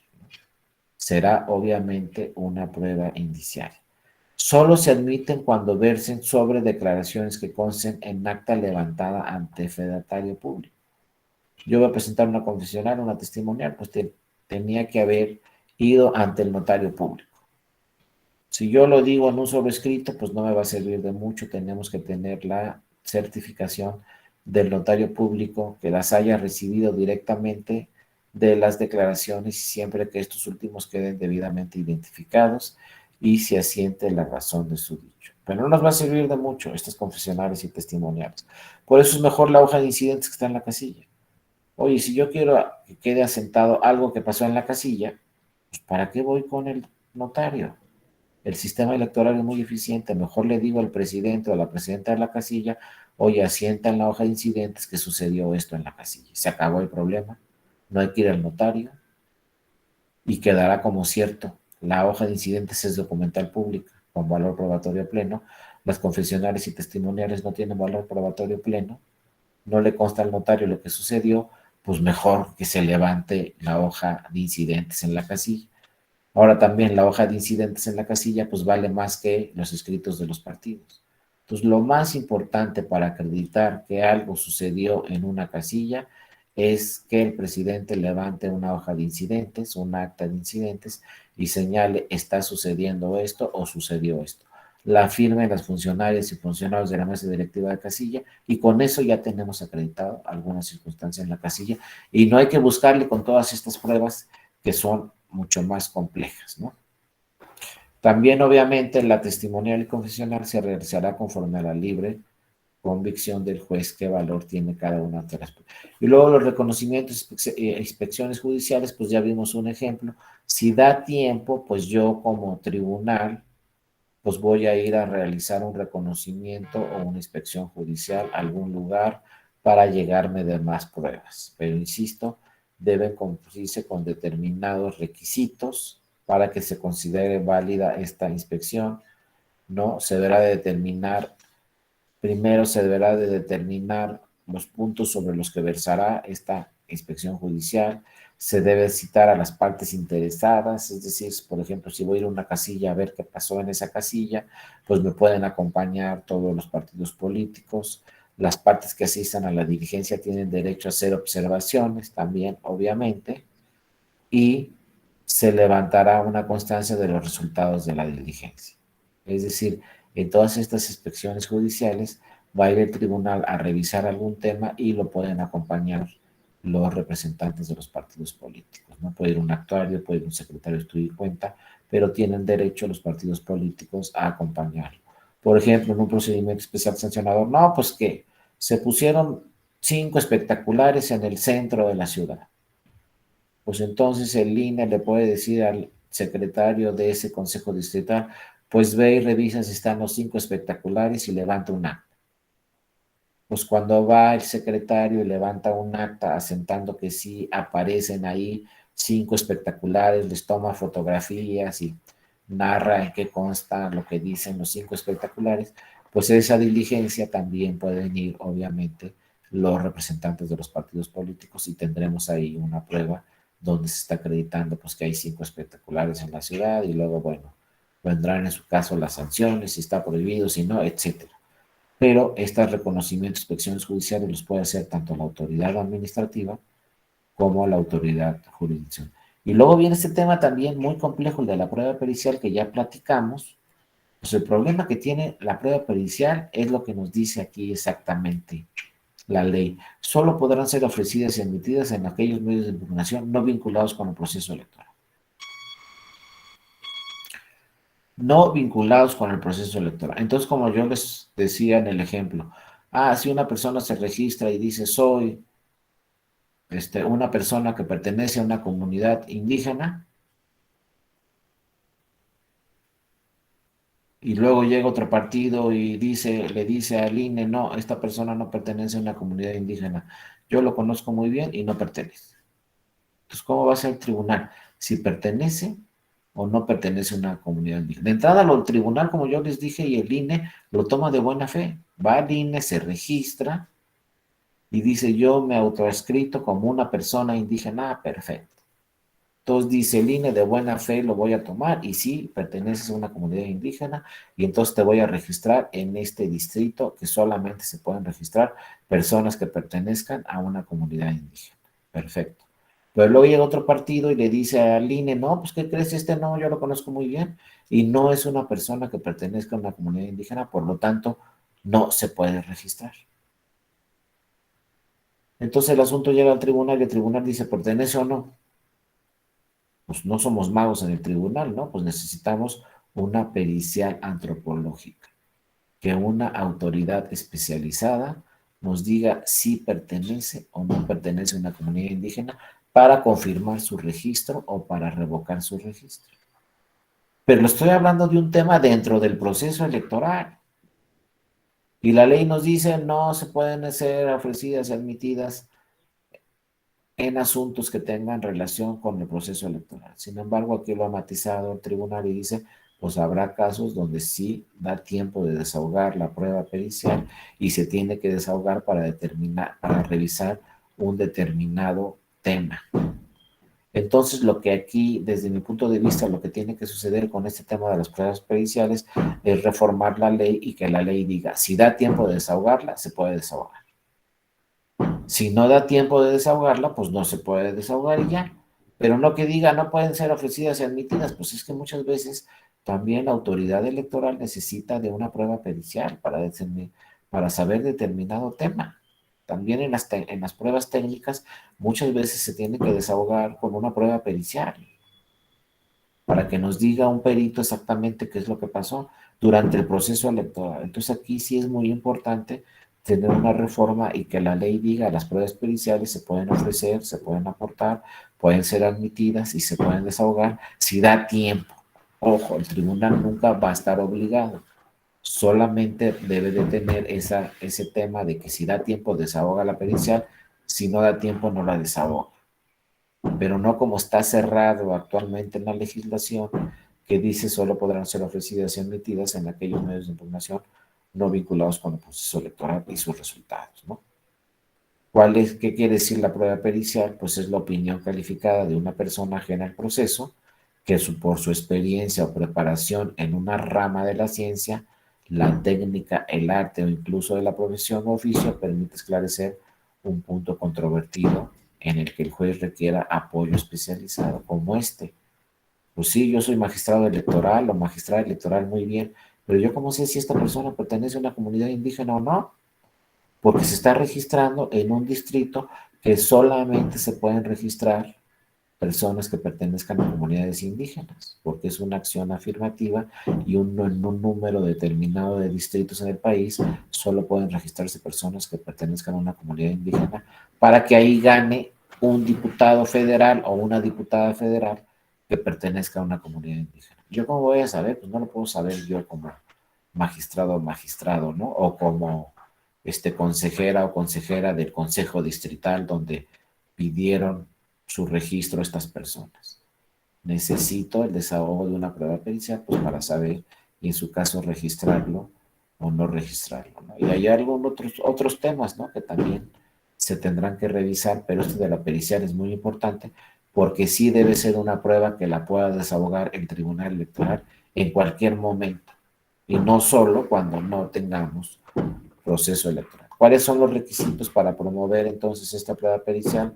Que sea aportado junto con el escrito, o sea, junto con la demanda, señalar la materia sobre la que versará la prueba y exhibir el cuestionario en su caso, especificar lo que se pretende acreditar con la prueba y señalar el nombre del perito y exhibir su acreditación técnica, ¿no? Y así está en la ley, pero les digo, insisto, hay que revisar este tema.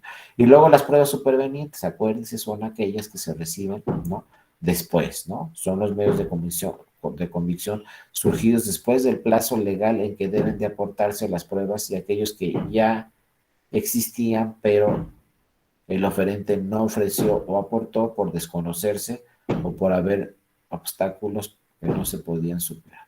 Como el caso de Colima, obviamente cuando se interrogó al secretario de Desarrollo Social del Estado y dijo, sí, efectivamente, yo le dije a las personas que están bajo mi mando que le dijeran a todos los electores que votaron por este partido y por este candidato, cuando se repartían los programas sociales, pues como lo admitió este secretario de Desarrollo Social, pues era una prueba superveniente, porque ya había resuelto el Tribunal de Colima. Sin embargo, esta prueba superveniente llegó a la Sala Superior y con base en esta prueba se anuló la elección en Colima a partir de otras pruebas.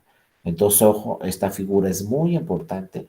Muchas veces llega la prueba después, porque no se tenía, no se conocía o había obstáculos para obtenerla. Pero si llega después, entonces tendrá que revisar y analizar, porque recuerden que en una segunda instancia no se puede presentar ninguna nueva prueba, no se pueden hacer otros nuevos agravios. Simplemente si yo me voy a una segunda instancia, solamente voy a impugnar lo que dice la sentencia de la primera instancia y por qué no estoy de acuerdo, pero no puedo llegar con nuevos agravios y no puedo llegar con nuevas pruebas. La única excepción son estas, las pruebas supervenientes. Y las diligencias para mejor proveer, pues ya vimos de qué se trata, ¿no? Yo puedo ir directamente a realizar una diligencia para recabar más pruebas, como este caso que les platiqué, ¿no? Acuérdense, las pruebas indiciarias también, pues son aquellas, ¿no? Que no tienen valor probatorio pleno, como las notas periodísticas, pero varias que vayan en el mismo sentido me pueden arribar a una conclusión.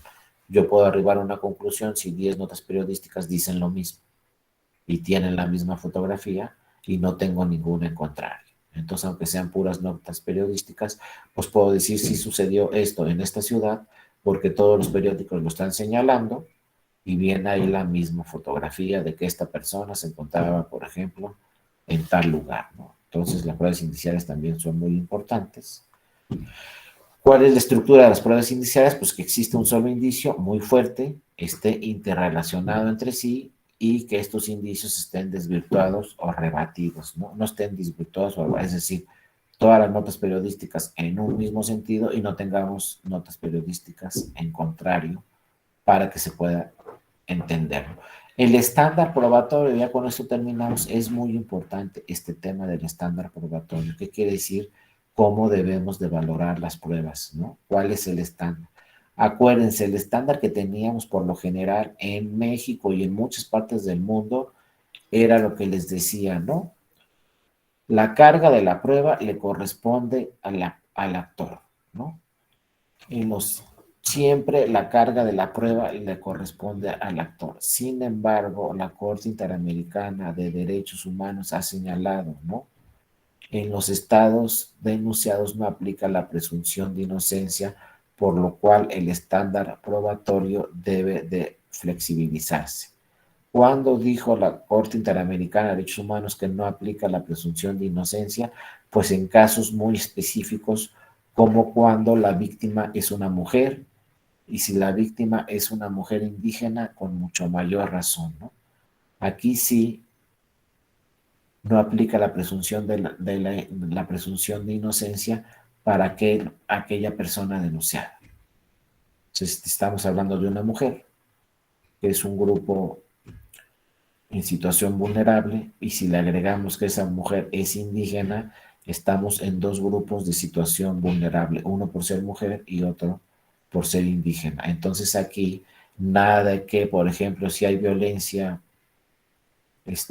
política por razón de género, pues nada de que la mujer tiene que acreditar todo lo que sucedió con pruebas, ¿no?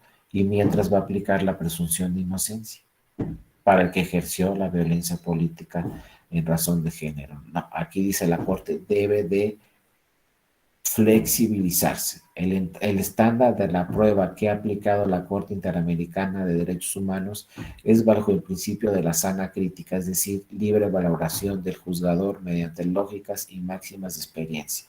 Se debe valorar todo el conjunto de pruebas en lo individual y en lo general, con el valor probatorio pleno o indiciario que conste cada uno de los temas, ¿no? Y aquí nos dice, por ejemplo, la Convención de Belén de Pará nos dice, debe entenderse por violencia contra la mujer cualquier acción o conducta basada en su género que cause muerte, daño, sufrimiento físico, sexual, psicológico a la mujer, tanto en el ámbito público como en el privado. Pues cuando se trate de violencia contra la mujer, también dice la Corte Interamericana de Derechos Humanos, un criterio asumido por la Corte es que ha considerado por acreditados los actos de violencia de género en base a que, fíjense, dice la Corte Interamericana de Derechos Humanos, ¿no? Quedará acreditada la violencia cuando se presente una demanda donde las declaraciones de la víctima sean la prueba fundamental, dice la Corte Interamericana de Derechos Humanos. Con que lo diga la víctima en una declaración, se tendrá como prueba cierta y fundamental. Nada más porque lo dijo la víctima, ¿no? La existencia de un contexto consistente en que tales declaraciones se adviertan las circunstancias de modo, tiempo y lugar. Entonces yo mujer, como víctima, llego y le digo a la autoridad, se me ejerció este tipo de violencia de género y estas son las circunstancias de modo, tiempo y lugar. Esto fue exactamente lo que me sucedió. Entonces dice la Corte Americana, bueno, entonces puede existir una audiencia total o parcial de las investigaciones dirigidas a esclarecer los hechos. Dice la Corte Interamericana, para mí la prueba fundamental es la declaración de la víctima.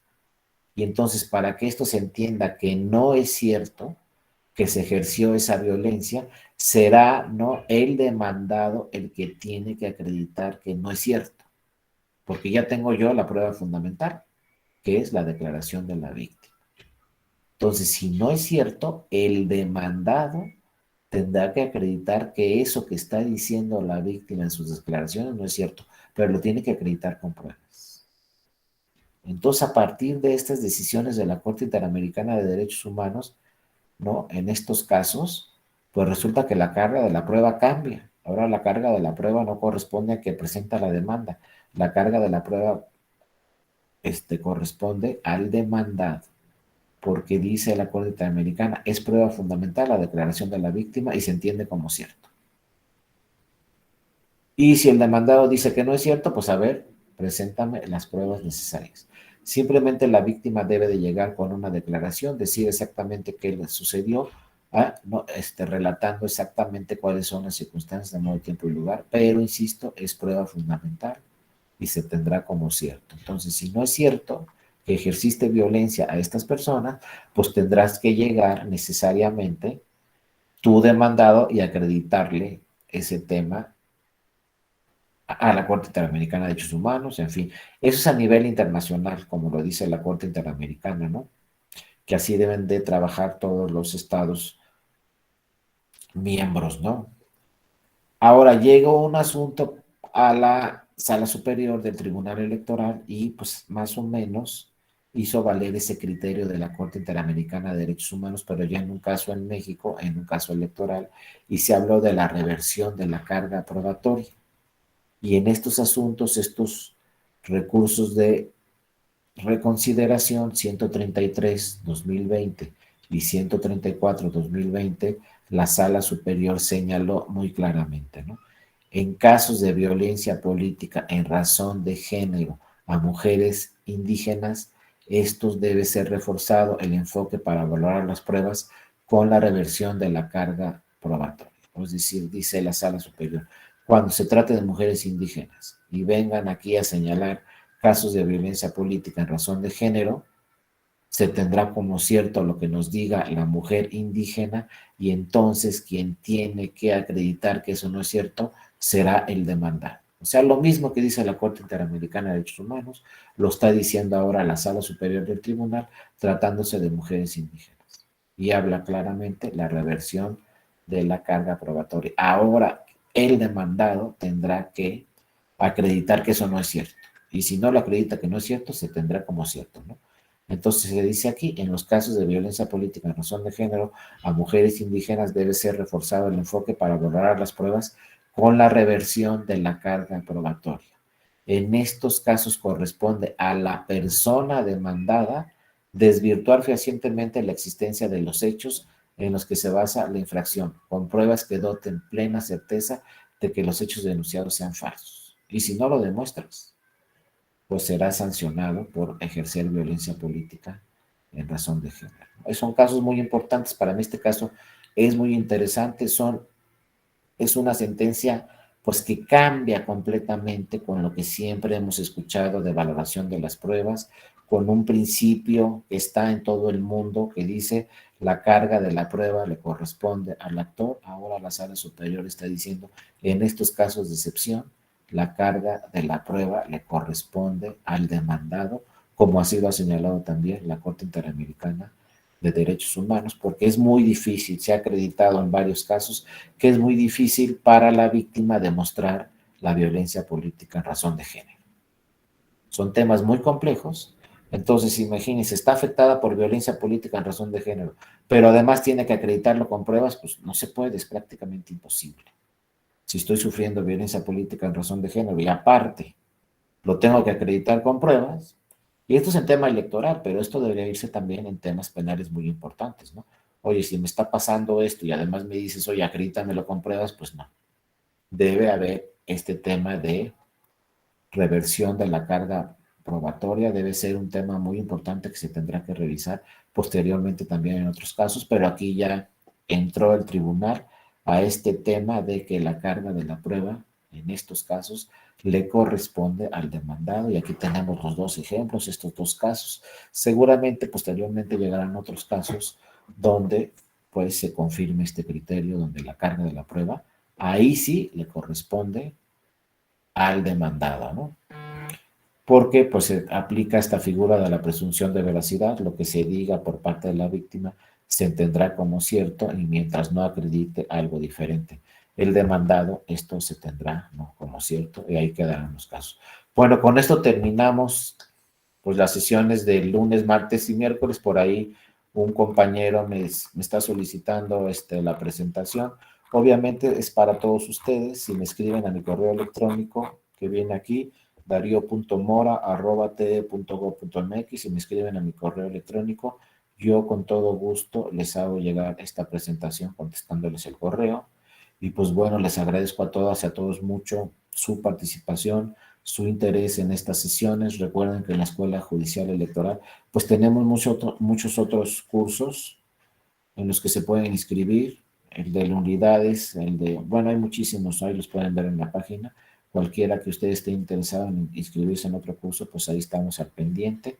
Seguramente nos vamos a ver en alguna otra sesión de algún otro curso. Si no, pues les agradezco a todos mucho su atención. E insisto, si quieren esta presentación, pues escríbanme a correo electrónico y con todo gusto se los hago llegar. Que tengan un excelente, pues ya nos estamos acercando al fin de semana, ¿no? Y cualquier duda, pues estoy ahí a sus órdenes en mi correo electrónico, cualquier tema electoral que quisieran consultar, alguna jurisprudencia, alguna sentencia, con todo gusto escríbanme ahí a mi correo electrónico y pues ahí estamos en contacto, ¿no? Agradezco mucho a todas y a todos y también agradezco mucho a la maestra Evelyn que nos dio acompañamiento en estas 3 sesiones. Gracias, Evelyn. Gracias a todas y a todos. Que tengan un excelente día y pues seguramente nos veremos ya en alguna otra sesión. Gracias, que estén muy bien. Cuídense. Muchas gracias, doctor. Cuídense mucho. Gracias por sus participaciones. Hasta Sí, luego. gracias. Doctor, muchas gracias, ¿eh? Hasta luego, que estén bien. Gracias, doctor. Buen